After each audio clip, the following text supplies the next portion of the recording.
Hello viewers, स्वागत है आप सभी का मेरे यूट्यूब चैनल स्कूल ट्यूशन गुरुजी में। बच्चों, हम कर रहे थे आपका अध्याय 1 रासायनिक अभिक्रियाएं एवं समीकरण, और इसमें हम पढ़ रहे थे रासायनिक अभिक्रियाएं। हमने संयोजन और वियोजन या अपघटन अभिक्रियाएं पढ़ चुके थे। अब हम आगे की अभिक्रिया पढ़ने वाले हैं। तो चलिए बच्चों, देखते हैं, जानते हैं, समझते हैं कि आगे कौन कौन सी अभिक्रियाएं हमें पढ़नी है। बच्चों, शुरू करते हैं क्लास। तो बच्चों, इसमें सबसे पहले है विस्थापन अभिक्रिया। विस्थापन अभिक्रिया बेसिकली बच्चों करती क्या है? विस्थापन अभिक्रिया ये बताती है कि कोई एक जो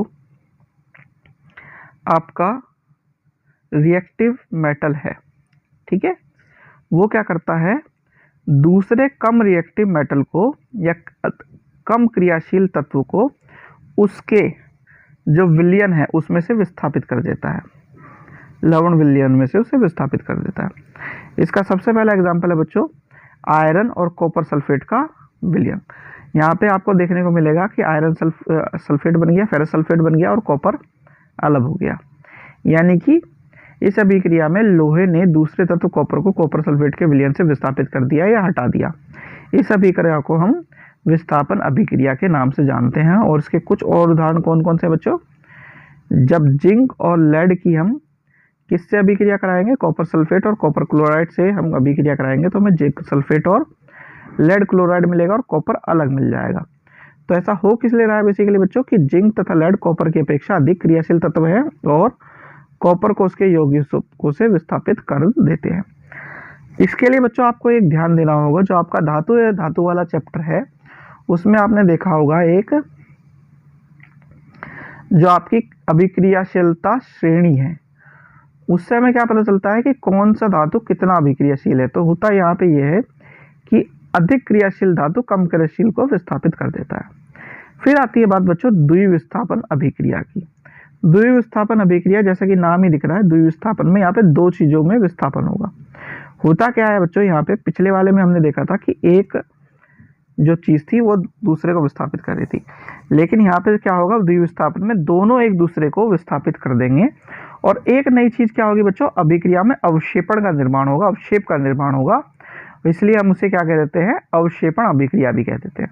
जैसे कि यहाँ पे देखने को क्या मिल रहा है कि जो आपका सोडियम सल्फेट है, बेरियम क्लोराइड है, वो बेरियम सल्फेट और सोडियम क्लोराइड बना रहा है। यहाँ पे बेरियम सल्फेट जो है वो अवक्षेप का निर्माण कर रहा है।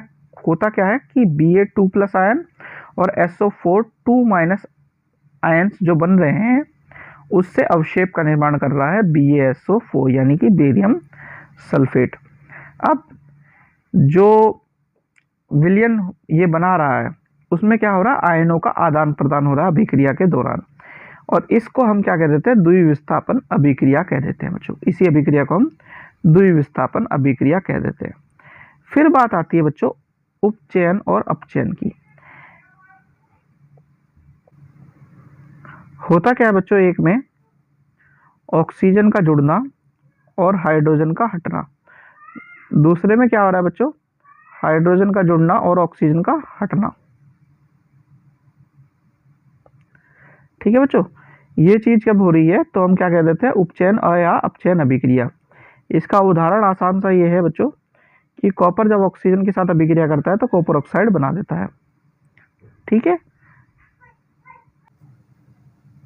तो बच्चों आपको क्या देखने को मिल रहा है, यहाँ पे कॉपर और ऑक्सीजन मिलकर के कॉपर ऑक्साइड का निर्माण करना है। लेकिन अगर हम उसी कॉपर के हाइड्रोजन की गैस का प्रवाह करें और जब हम देखेंगे कि कॉपर अलग और हमें पानी मिलेगा साथ में, तो ये क्या दर्शा रहा है कि यहाँ पे दोनों की दोनों चीजें आपकी उपचयन और अपचयन दोनों एक साथ हो रही है। यानी एक जगह ऑक्सीजन का ह्रास हो रहा है तो दूसरी जगह हाइड्रोजन का एडिशन हो रहा है। ठीक है, तो इस तरह की प्रक्रिया में हमें दोनों चीजें देखने को मिलती है, तो हम उसे कह देते हैं रिडॉक्स अभिक्रिया बच्चों। यानी कि जब अभिक्रिया में हमें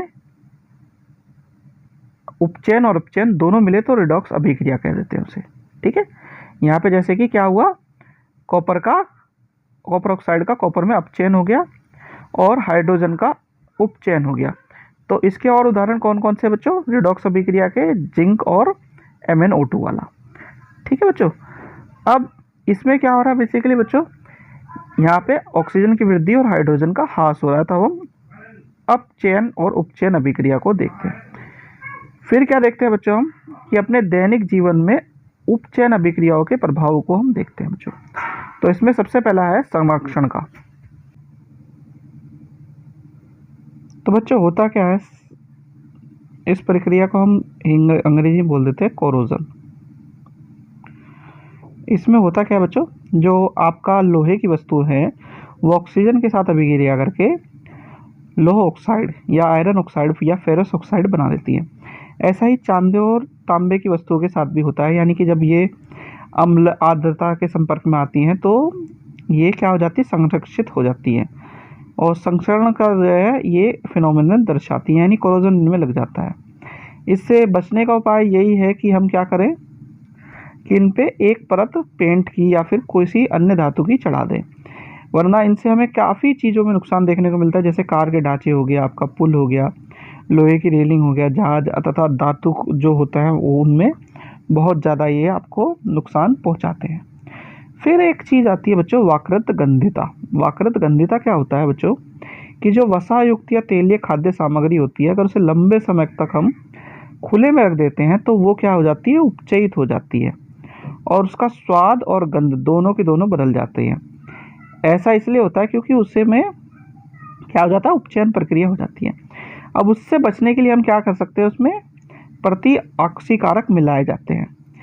और इसके अलावा हम 3 चीज़ें और कर सकते हैं। बेसिक क्या है बच्चों, कि अगर हम घर पे उसे इस्तेमाल कर रहे हैं तो वायुरोधी बर्तनों में खाद्य सामग्री को रख सकते हैं, ताकि वो थोड़े से लंबे समय तक रुक सके और उपचयन की प्रक्रिया धीमी हो सके। उसके बाद चिप्स वगैरह जो कंपनी पैक करती हैं उसमें से ऑक्सीजन हटा करके नाइट्रोजन जैसी कम सक्रिय गैसों को डाल देती है, ताकि वो लंबे समय तक रह सके। और एक चीज़ आखिरी बचती है बच्चों, वो क्या है कि उस चीज़ को ठंडा कर देना। ठंडा करने से भी क्या होगा कि वो जो वाकृत गंधिता वाला जो फिनोमेनन है वो थोड़ा सा कम हो जाएगा बच्चों। तो इस तरीके से बच्चों ये चीज़ें हम आपने देखने को मिलते हैं।